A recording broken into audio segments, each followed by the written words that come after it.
And Frank Lucas, a major drug dealer, informed and was released from a life sentence. Within 3 months of his release, he was arrested for heroin possession and sent back to prison.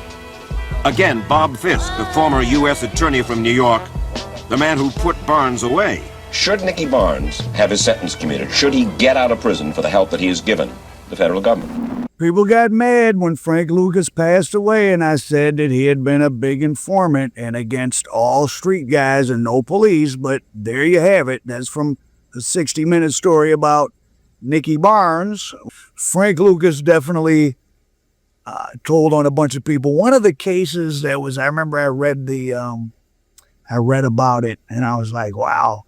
He connected multiple Harlem dealers into a conspiracy because he told the federal government that they all bought their cut and their packaging envelopes from the same Jewish guy uptown. Like, these guys didn't know each other. Now, they were heroin traffickers. I mean, they weren't innocent, I guess, you know, but they weren't doing anything with each other, and Frank got them rigged up into a conspiracy by revealing that they all got their cut from the same places. So, and Ike Atkinson is also in this tale, and this is about the end of the superfly era, the era that was so interesting and spellbinding from maybe the late 60s to the mid 70s, where you had the first rise of many of them very charismatic, intelligent, interesting, but not all. Some were thugs. Major black drug kingpins. And at one point, 3 of the largest drug traffickers in the United States were all black, and they were all from the same, just like an hour drive from each other in North Carolina. You had Ike Atkinson in Goldsboro. You had Frank Matthews, who had come from Durham, of course, up to New York and Philly. And you had Frank Lucas, who I forget what name of the city he was from, but he was in that same area. And Frank Matthews kind of seemed to have his own thing going on, probably with the Corsicans. But Frank Lucas and Ike Atkinson, of course, their stories intertwine.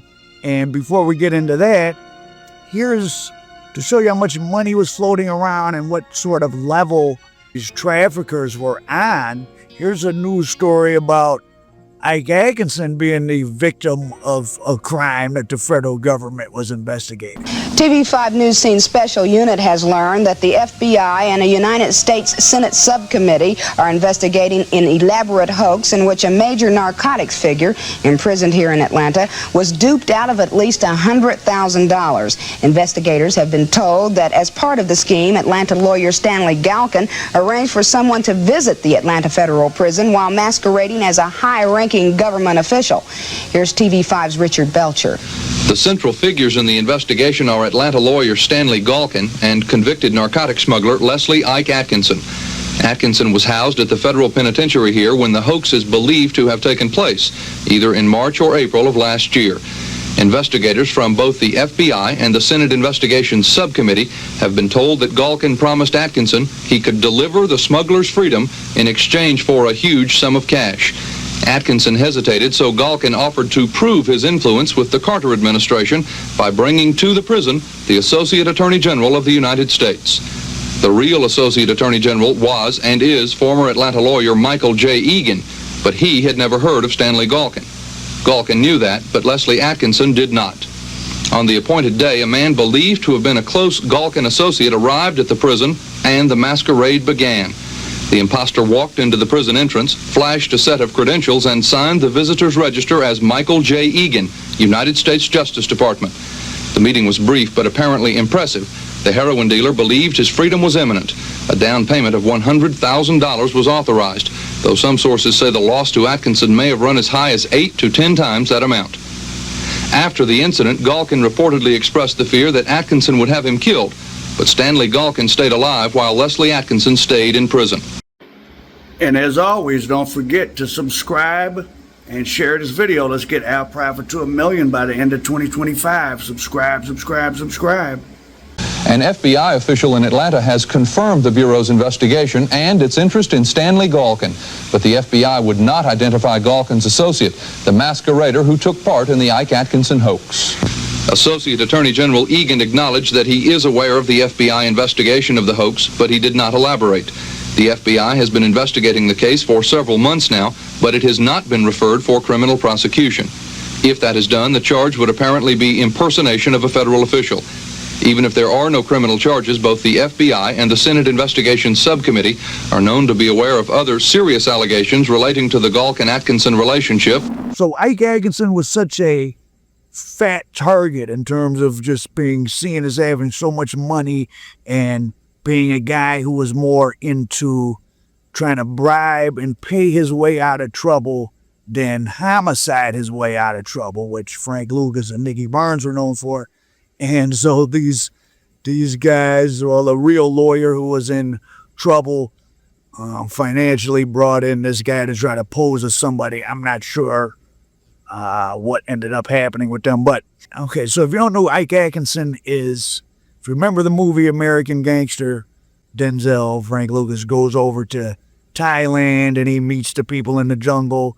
And there's a little reference to where he has a cousin, Ike or Leslie, who has a bar there, and he just sort of uses them as an introduction. Well, the real story is Frank Lucas never went to Thailand, but Ike Atkinson was definitely set up over there. He was a retired military guy. He didn't get into the dope game till probably in his mid to late 40s when he had already retired. He had 20 or 25 years in the military. The North Carolina mob is run by men who know a lot about the military.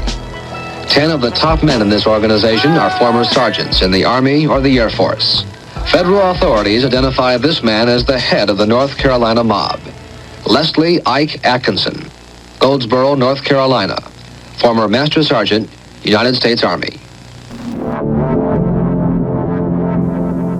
Number one, I don't know no other black guy had no drugs that weren't cut. I don't know not a single one.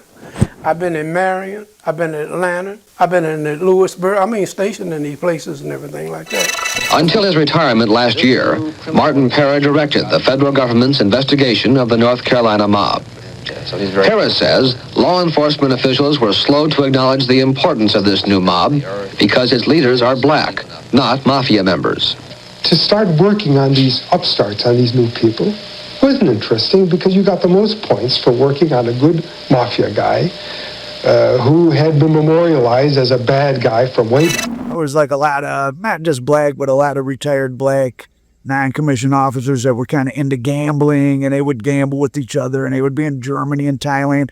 And then Vietnam kicks off, and Ike is able to use his credentials to move around military bases, and he starts sending stuff directly from Thailand in Goldsboro, North Carolina, of all places, circa maybe, it's hard to know when it started, but by 75 or 6, 7, the feds knew it to be the epicenter, more so even than New York, of the H traffic in the United States.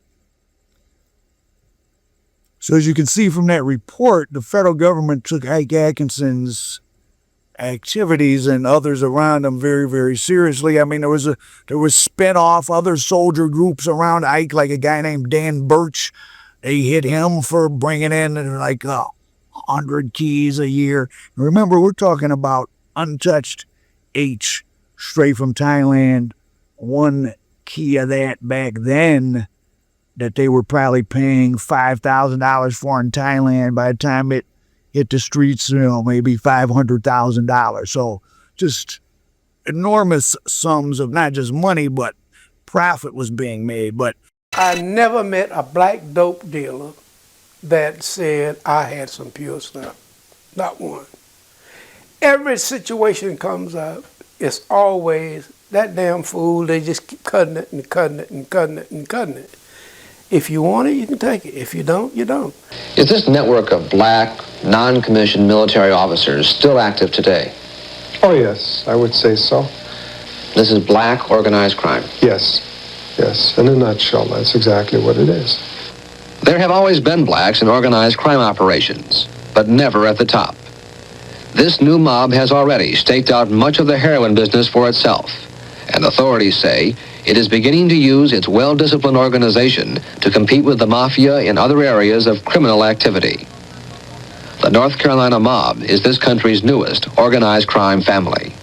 There was a big availability of heroin, white heroin that was purer than the heroin that was coming in from Europe and from Mexico. The heroin from Europe and Mexico generally had been diluted quite a bit.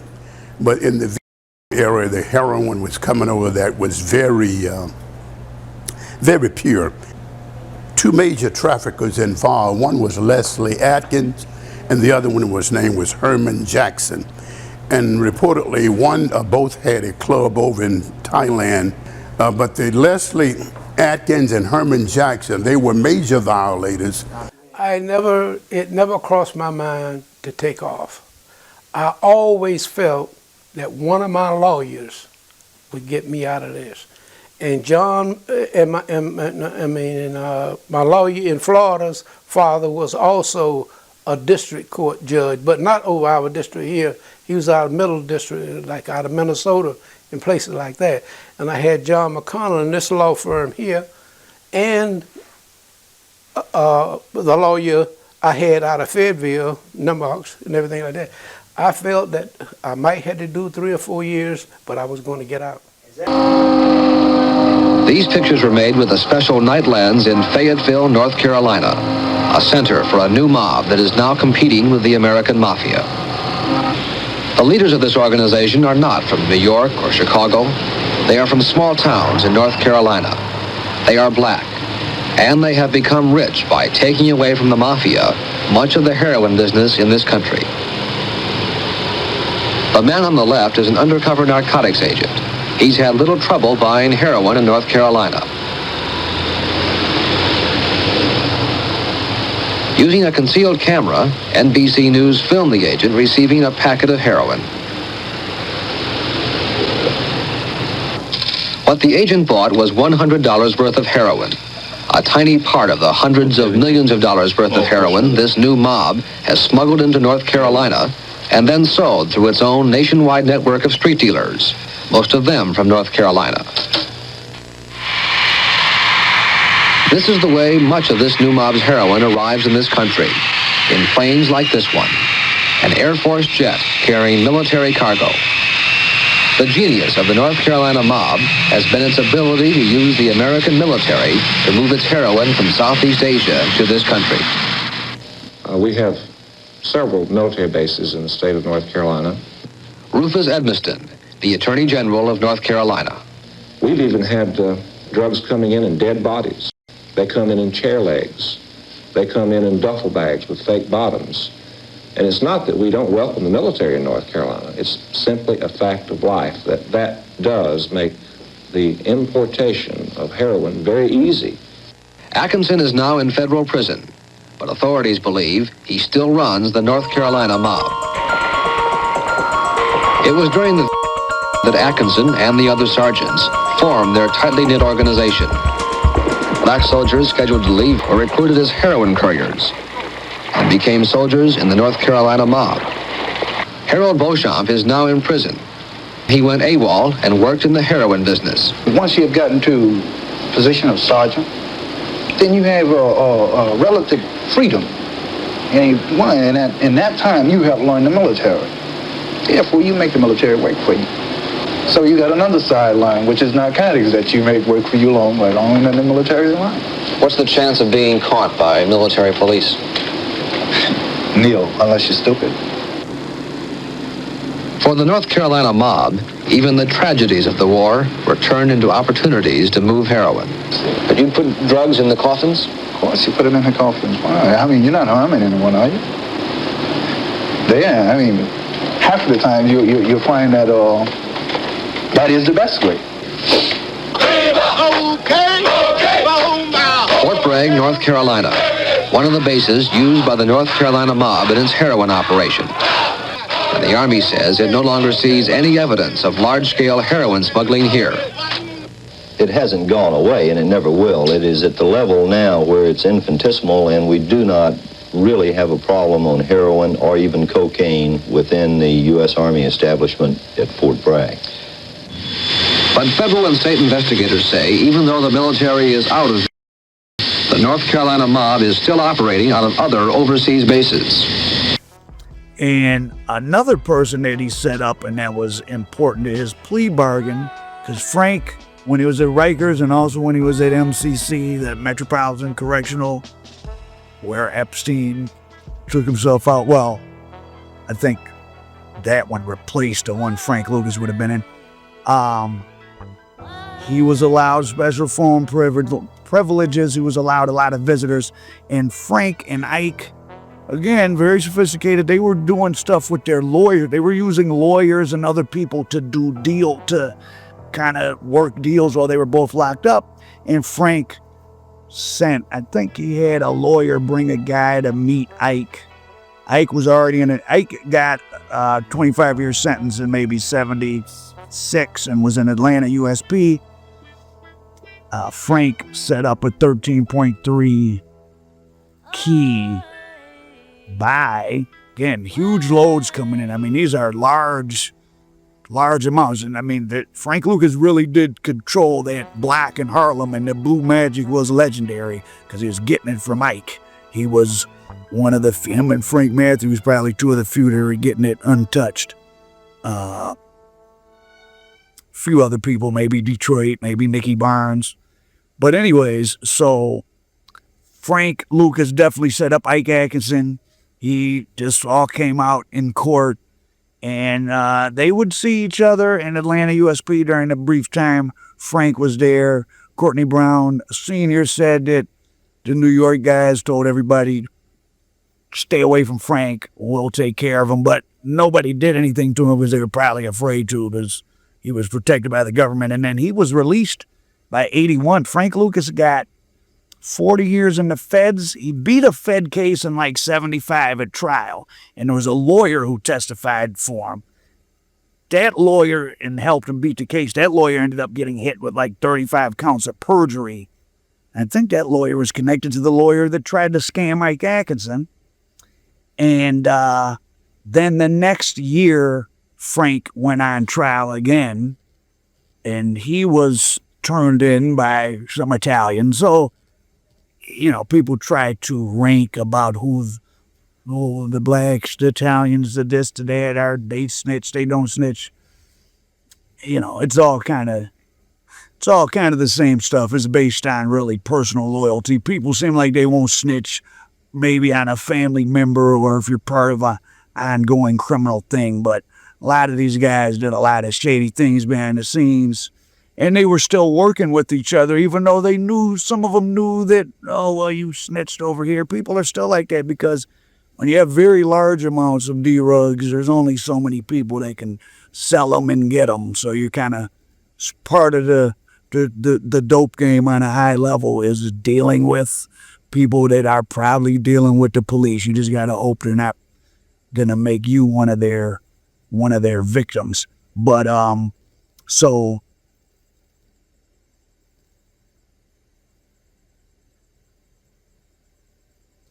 Frank Lucas in maybe 76, it was before Nicky Barnes, he got 40-year federal prison term, just short of the life no parole that Nicky got.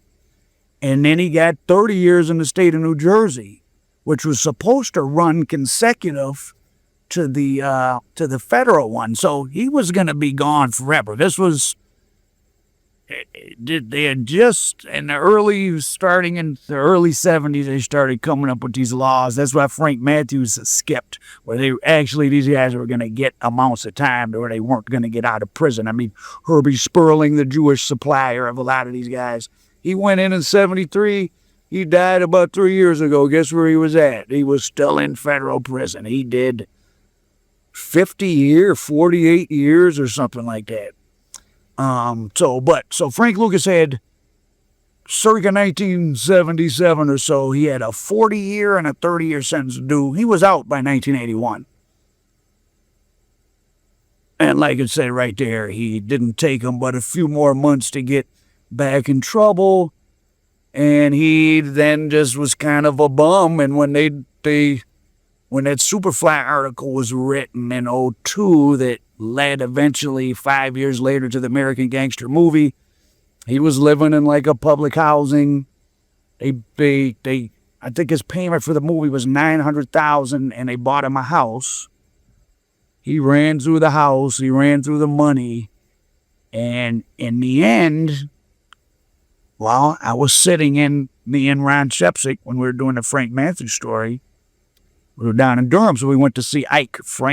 Ron Shepsick, who I did Frank Matthews with, and Ike had become good friends. Ike was different than a lot of these guys. Ike, very regular guy, got into the H thing. Like I said, after a career in the military, I think he was very disconnected from the reality of what H was doing on the street. He was just mailing it from Thailand. He was a gambler. He liked the thrill. He made more money than all of them, though.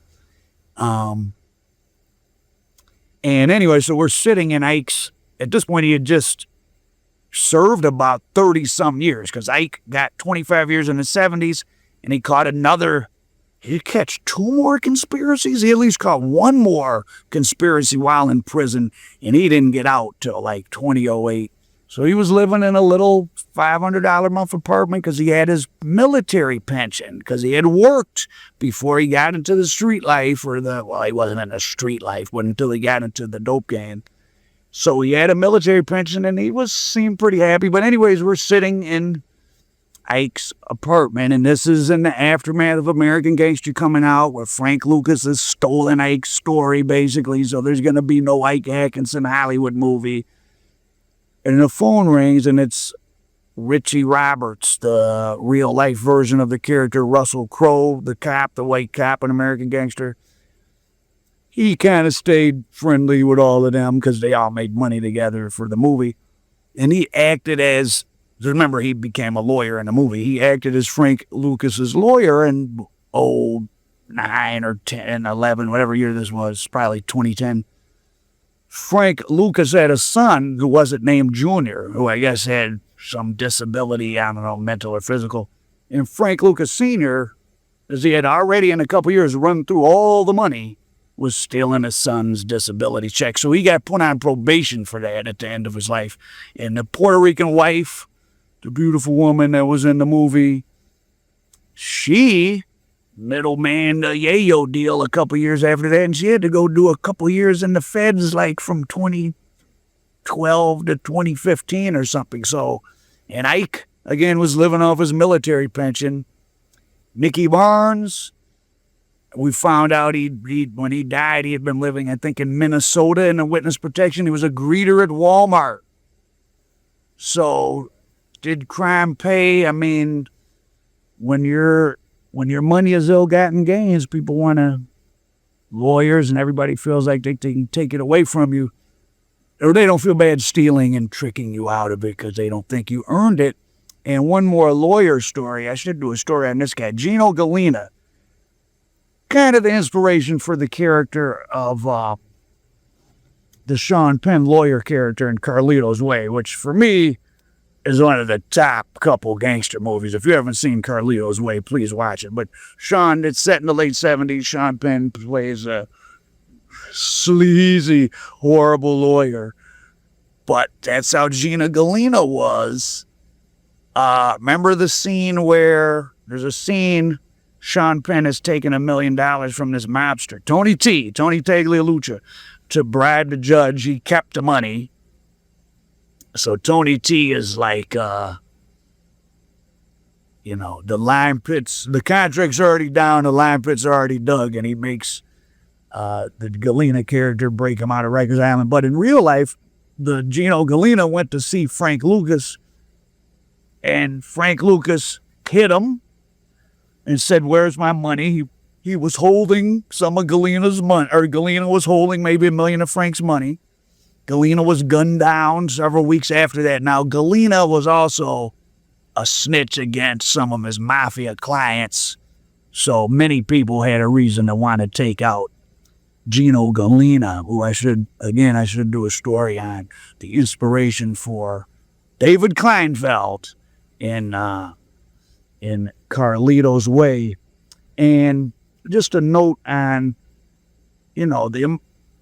and these guys were sophisticated. We know Frank Matthews moved $10 million overseas to offshore accounts before he disappeared. Frank Lucas and Ike Atkinson were sending suitcases with hundreds and hundreds of thousands of dollars to the Cayman Islands. $200,000 in 1975 is equivalent to $1 million now. I mean, he's even from prison after these guys were busted and took all these losses. They were sending millions out. What happened to all that money? From having interviewed various big fellas, even from the crack cocaine era, and even knowing the personal business of some of these guys I've interviewed and become friends with, whose these stories won't be told, but just knowing what went on.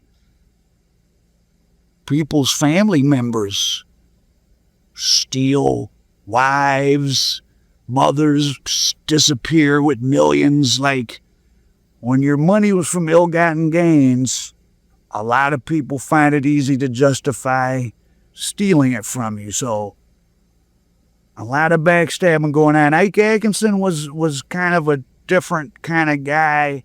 His family came from old moonshiners there in the backwoods. That's why they were good smugglers. I think they probably just thought of heroin as the equivalent to smuggling a moonshine. But for those that were up in, say, Harlem, the epicenter, when Nicky Barnes and Frank Lucas and all the rest, and Cavario's family and all these people in the early 70s, I found a newspaper article from New York, 1973, where it had all the violent crime rates of each precinct in New York for 1972.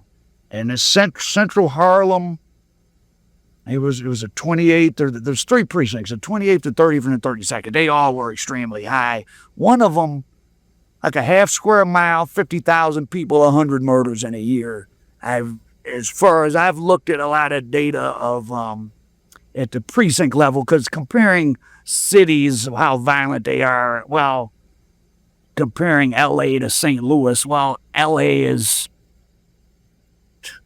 15 times bigger. There's 15 St. Louis's in L.A., so can't really say, well, is L.A. more safer than St. Louis? Well, what part of L.A.? But so I look at precinct level data in that early 70s Harlem.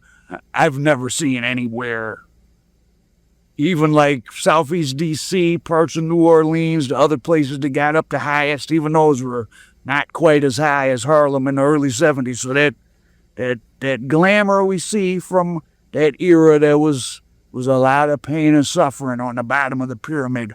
A lot of murder, and Harlem was the epicenter of the glitz and glam, but also of the death. But down there in North Carolina, all those country boys, maybe because they weren't ghetto people. They were people with families. Frank Lucas brought all his brothers up. Frank Matthews worked, well, allegedly, with his aunt and other people. These were kind of like middle class, or maybe not middle class, but they weren't poor. They were all high school graduates. Ike Atkinson had a whole career as a military person. These were all sophisticated adults with good, solid education and family ties. Now, Nicky Barnes was a guy from a broken home who had been a dope fiend, been to prison, so he has a different kind of story. So a lot of different stories in this world, and the only one I know of that really has anything to show for it from that era is Courtney Brown Sr. from Motown Mafia. We're finishing up Beyond Street Dreams, follow-up documentary to Motown Mafia, but he didn't have money left from the 70s. He caught another case, and he was in prison from like 05 to 2011 or something, and he nearly, the only way he didn't get life for that, he was the only American on the indictment. It was all Afghanis and Pakistanis, and the guy, Muhammad, at the top of the food chain, got a message to him in jail, said, "Sit tight, brother, this is my fault," because it was the fault of some of his couriers getting caught and told, and that's how the Detroit side got caught up. And this was wasn't '05, it was '02.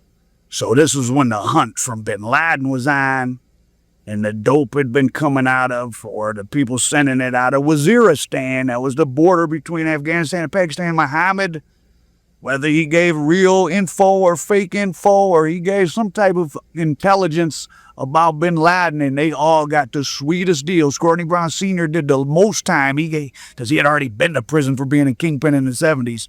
He did like 6 years. The Muhammad guy and other Pakistanis, they did a couple years because Muhammad had good info, and that saved him. But the Brown family was prepared for Courtney Sr. to never come back home. But they made a lot of money during the 90s, and we're going to talk about that in Beyond Street Dreams. But don't you find this interesting? I know a lot of you like the old 70s stuff, and it's endlessly fascinating. These were some new news clips. Frank Lucas definitely did a lot of telling. Ike and them were using lawyers. There's all type of shady lawyers in the mix trying to scam Ike Atkinson. Lawyers getting gunned down. Lawyers setting up H deals. Lawyers taking money to the Cayman Islands. Those guys sent money to the Caymans and to other places. Where did it go? Who stole that? Because Ike sure didn't have no money when he got out. We know Frank Lucas didn't, and Nicky Barnes was working as a greeter. It's hard, even if you amass ill-gotten gains. In a lot of these guys' cases, their own family stole it. I mean, that's maybe the only thing the Brown family's different is they have such a very normal, like, nice, wholesome family structure. There's, nothing like that went on with them, and they actually have, whose names we won't say, but some younger members of the family have well-known, successful businesses now that you would know of that is not from drug money. This was done many years later, but business-minded, educated family. The mother went back to school, got her master's degree while dad was in prison. Courtney been to college. His sister was a lawyer.